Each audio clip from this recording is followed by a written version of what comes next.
Thomas Jefferson, the third President of the United States, stands as a towering figure in American history. He penned the Declaration of Independence, championing liberty and equality. He envisioned a nation built on democratic ideals, where all men were created equal. Yet Jefferson's life was also marked by profound contradictions. He was a slave owner, profiting from a system that directly contradicted his espoused beliefs. Among the enslaved people at his Monticello estate was Sally Hemings, a woman whose life and relationship with Jefferson would force a reassessment of his legacy. Jefferson inherited his wealth, including enslaved people, from his father. He grew up surrounded by slavery, its practices deeply ingrained in the fabric of his life. Despite his eloquent words about liberty, Jefferson struggled to reconcile his beliefs with the reality of his actions. This tension between his ideals and his lived experiences forms a central paradox in his story, a paradox further complicated by his relationship with Sally Hemings. Jefferson's complexities extend beyond his personal life. He was a brilliant statesman, a skilled diplomat, and a visionary leader. He shaped the early republic, leaving an indelible mark on American democracy. However, his ownership of human beings, particularly his intimate relationship with Sally Hemings, serves as a stark reminder of the hypocrisy that often underpins power. Understanding Jefferson requires confronting this duality, acknowledging both his contributions and his failings. Sally Hemings' story is one of resilience and complexity, often overshadowed by her connection to Thomas Jefferson.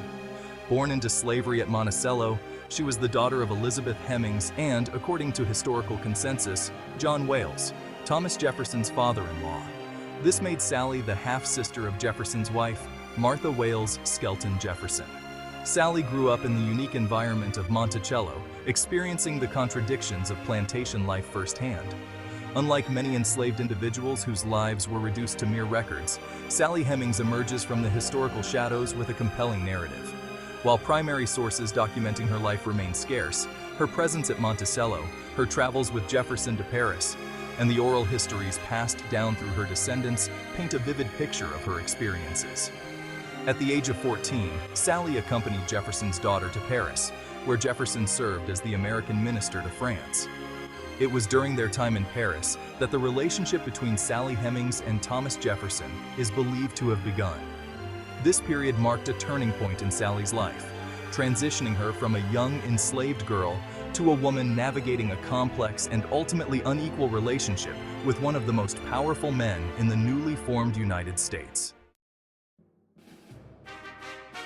Monticello, Jefferson's beloved plantation, served as the backdrop for his complex relationship with Sally Hemings.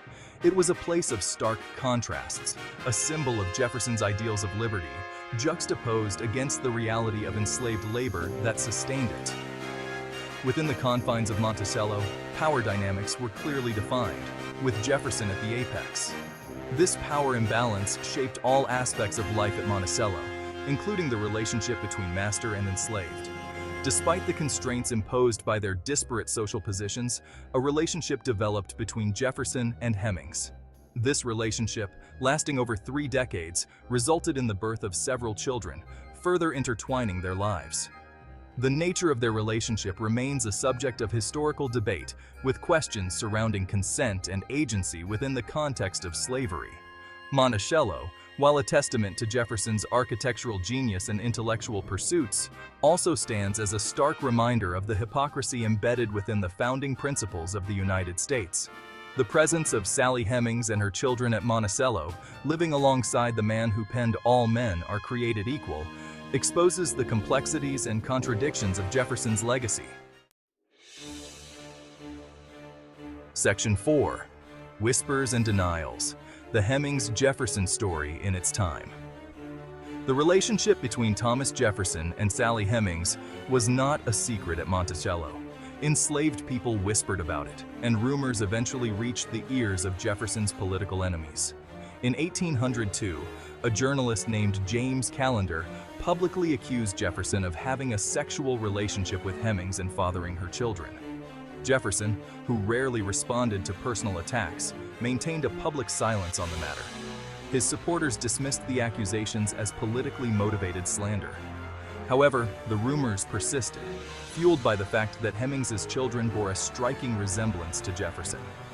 The Hemings-Jefferson story, while circulating during Jefferson's lifetime, was largely suppressed or dismissed by mainstream historical narratives for nearly 2 centuries.